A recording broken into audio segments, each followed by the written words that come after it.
The first speaker for the day is Dr. Santishree Dhulipudi, Pandit, the VC of JNU. Honorable Vice Chancellor of Jawaharlal Nehru University, Professor Santishree Dhulipudi Pandit ma'am, as we all know, is a great academician who is currently the 13th VC of JNU. Out of the 13 VCs of these many years, she is the first woman to hold the office. With great pride and happiness, I welcome Professor Santishree ma'am for the keynote address. Thank you, ma'am. We welcome you. Ellarkum vanakkam, ellarkum namaskaram. Ellarku namaskara. Andaru mahanubhavuliki na shatakoti vandanalu namaskaralu. So nobody can question that I don't come from the south. My mother is Tamil, my father is Telugu. My husband is Marathi, if you include Maharashtra in South India. It is very unfortunate that the game that the colonial masters played of divide and rule, free India's opportunists are doing it. A country that is known for its diversity, but at the same time has a unity. Ekam sat vipraha bahuda vadanti, meaning we say that truth may be one, but there are different paths to it. Let us remember that the Hindu way of life is not like any Abrahamic religions. We don't have uniformity, meaning one God, one book, one sword. We have plurality, and that is our strength. We have choice among the gods, 3,000 crores of gods. You can also you can also be an agnostic and still be a Hindu. You have the Sankhya philosophy. You don't have this variety in any other Abrahamic religion. So if we see clearly, why are, say, opportunists today trying to divide?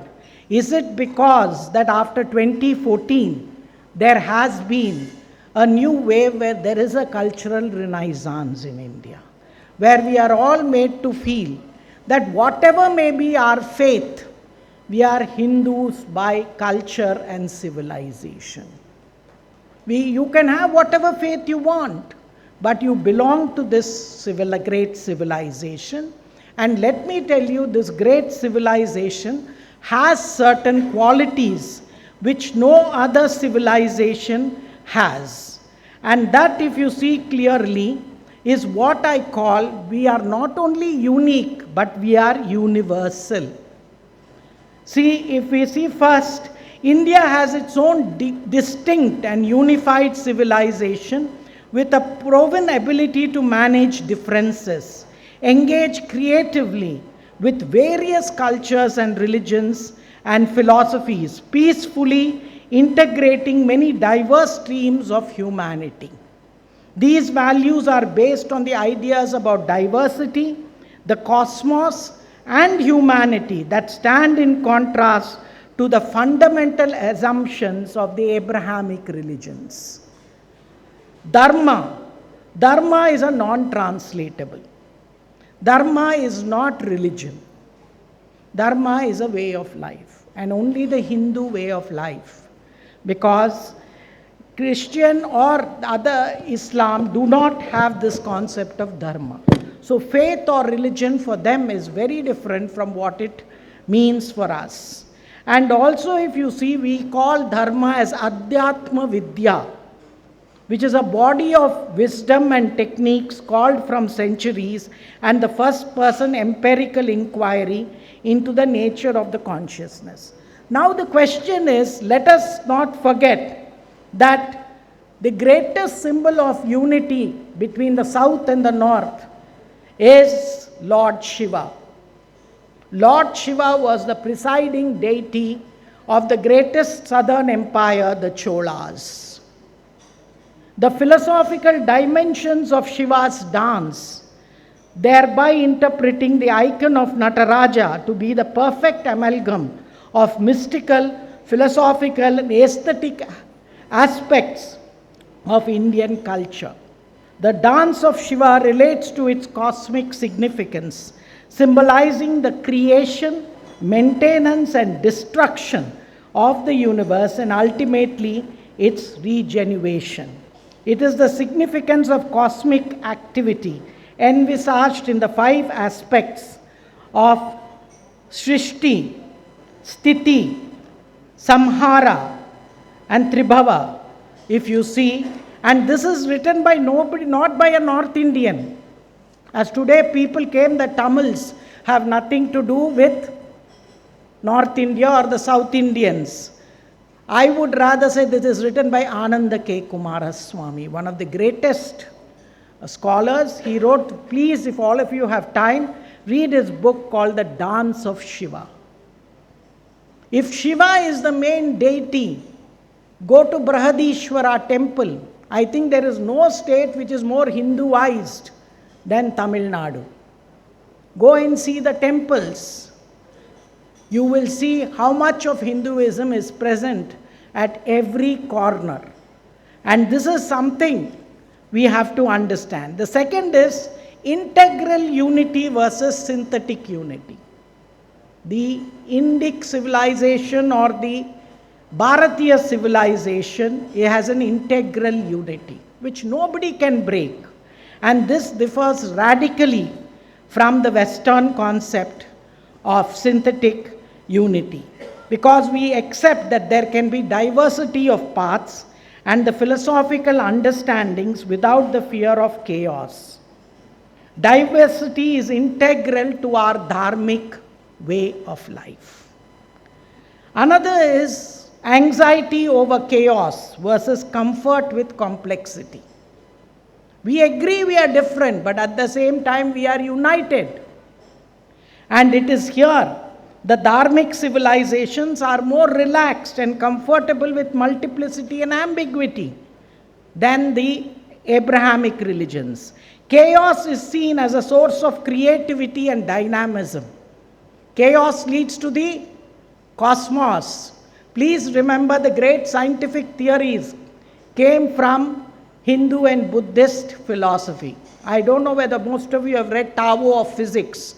In the Tao of Physics, Fritjof Capra says the latest quantum theories and nuclear theories have come from Buddhism and Hinduism, where we talk of packets of energy, chaos towards the cosmos.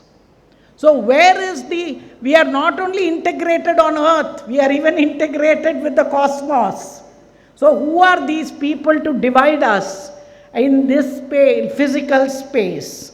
So this is something that has to be remembered. And cultural digestion versus Sanskrit. Please remember, I would rather like to also quote from one of the oldest Tamil texts, what is called the Purananur, where A.K. Ramanujam, as most of you know, quoted from the Sangam literature. See the ideas it is there. In their antiquity and in their contemporaneity, there is not much else in any Indian literature equal to the quiet and dramatic poems in their values and stances.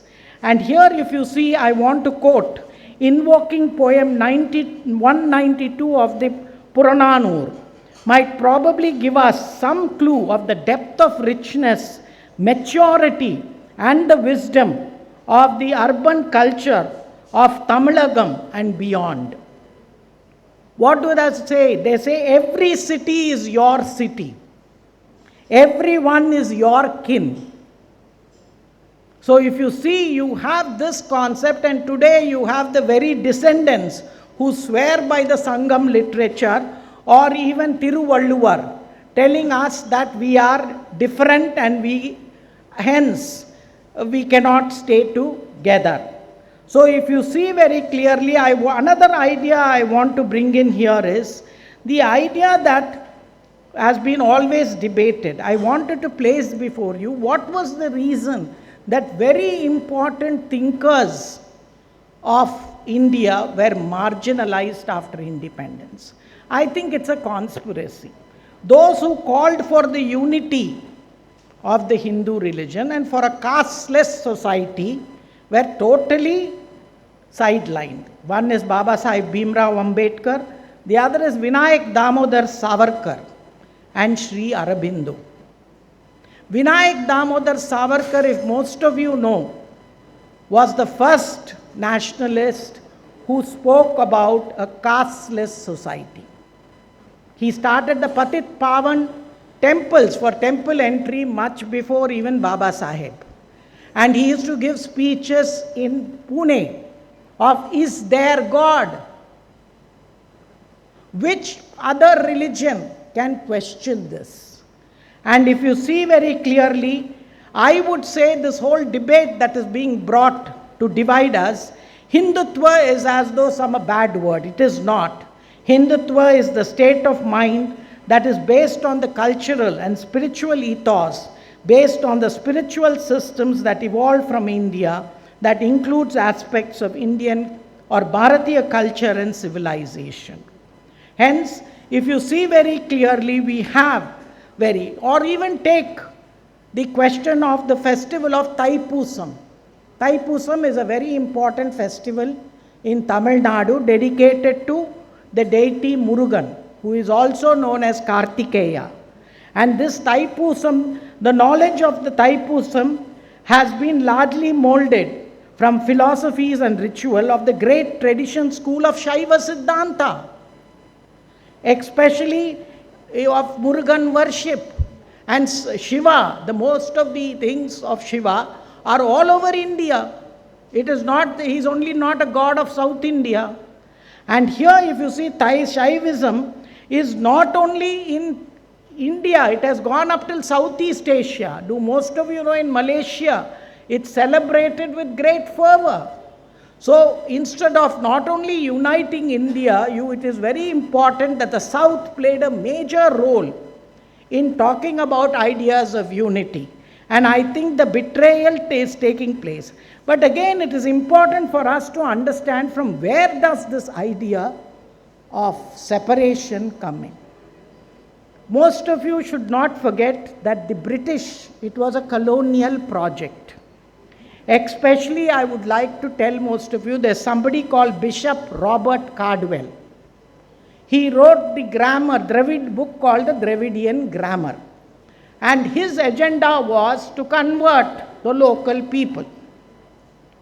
Fine, as long as he is a bishop, it is his problem, we have no problem. But it is he, while writing this book on Tamil grammar, said, artificially constructed the Aryan Dravidian divide theory.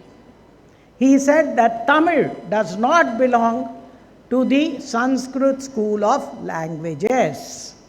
And hence, Tamil and Sanskrit are come from two different cultures or schools. So that is where the poison was put. If you see, the Dravidian movement greatly celebrates Bishop Robert Cardwell. And even I know that, Nandakumarji mentioned E.V. Ramaswamy Naikar, his name is so Hindu. It is Ramaswamy Naikar who basically took Robert Cardwell's theory. So it is a colonial Christian mindset. If he was a real rationalist, he should have opposed all religions. That was not so. It was only targeted towards one religion, and that is the Hindus. Have they ever attacked any of the other religions? They have not. So the question is, where does rationalism come? Rationalism does not come in the partiality. It is where you, me, all of us can come together on a basis and fight any, major thing. I want to again take you back. If most of you know, there were recently what is called the Keeladi excavations. Keeladi excavations is near Madurai, where these excavations have shown that the Tamil Brahmi script is very close to the Indus Valley script. Airavatam Mahadevan, a very famous historian, made it that the Tamils came from the Indus Valley civilizations, or even all the South Indians. And Sarvepalli Radhakrishnan said, we are the most mixed race. All of us are one of the most mixed races in the world. So where is this division of north, south, or east and west? Is it not being artificially created for certain political purposes which will not take us very farther? If the colonial masters did it, they did it for a purpose. What is the purpose of free India's, leadership to do this? It cannot be for the short form of, winning elections, as I would place before you. And also, if you see in Tamil Nadu, if most of you know, it is only after 1920 that the Justice Party came into being. And after that, the Dravida Kazhagam, and then the Dravida Munnetra Kazhagam. Most of you know, each of the different versions of the DMK, AIDMK became milder and milder. And finally, AIDMK, you had MGR, and after MGR, you had Jayalalitha, who was a Brahmin. So anti-Brahminism doesn't work when it comes to leadership of that. And if you know, most of the Dravidian leaders, except for Kamaraj, is not a pure Tamilian. E.V. Ramaswamy Naikar spoke Telugu at home. And so does Karunanidhi. MGR was from Malayali, was a Malayali. And Jayalalitha Kannadiga. And today Rajinikanth, who's the new person, is a Marathi. He's Shivaji Rao Gaikwad. And Balachandar said that you cannot have a name like that if you want to do well in Tamil cinema, and gave him the name Rajinikanth. So when the people do not separate you, and your own leaders are, coming from other regions, how can you bring about these artificial? So it is, according to me, an issue of absolute opportunism. And this we have the people must condemn, and I congratulate Kesari for organizing this idea of bridging South. I won't say bridging South, sir, bridging all of us together. It is in the mind that, ideas come, and I think it is here. I would only like to end with Sarvepalli Radhakrishnan's Hindu way of life. If any one of you, I think it should be made a text for all schools and others. He said Hinduism is not just a faith. It is the union of reason and intuition that cannot be defined, but is only to be experienced. Hinduism is a movement, not a position, a process, not a result, a growing tradition, not a fixed revelation. Its past history encourages us to believe that we will be found equal in any emergency that the future may throw up, whether in the field of thought or of history. So if we see very clearly, we are one of the most unique civilizations, and let me tell you, we are also the first feminist civilization. I would call Draupadi the first feminist, not Simone de Beauvoir. Marxism that came only 150 years need not teach us how we should deal with the feminine or even with the pure gender. We had Shikandi. So the question is, we as a civilization, and who are the Pativratas? Women who broke the rules, not women who went by the rules. So dissent is a part of our civilization. Gautama the Buddha to Baba Sahib Ambedkar we have worshipped. Dissenters in India are made heroes. Where else can you do it? In any of the Abrahamic religions? Your head will be cut off. So let us be very clear that all of us, whatever be our faith, we culturally and civilizationally we are Bharatiya.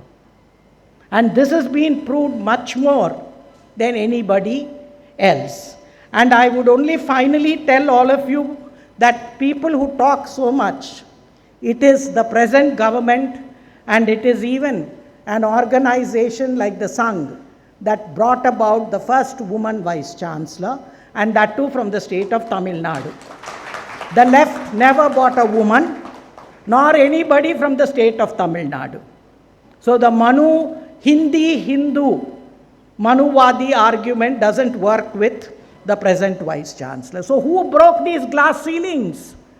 the Honorable Prime Minister and the Sangh, not the great leftists. I think the leftists are Manuvadi. Because till I came, even the reserved posts were not filled up in JNU. I am the one who's filling up all the reservation posts. So please understand the half-truths, the double-speak that they do. And this is something that is being done because they follow Goebbels' philosophy. Tell a lie and repeat it 10 times. It becomes the gospel truth. And hence we have to be careful. And I congratulate the organizers and I thank them for giving me the opportunity to speak to all of you today. But we all must remain together.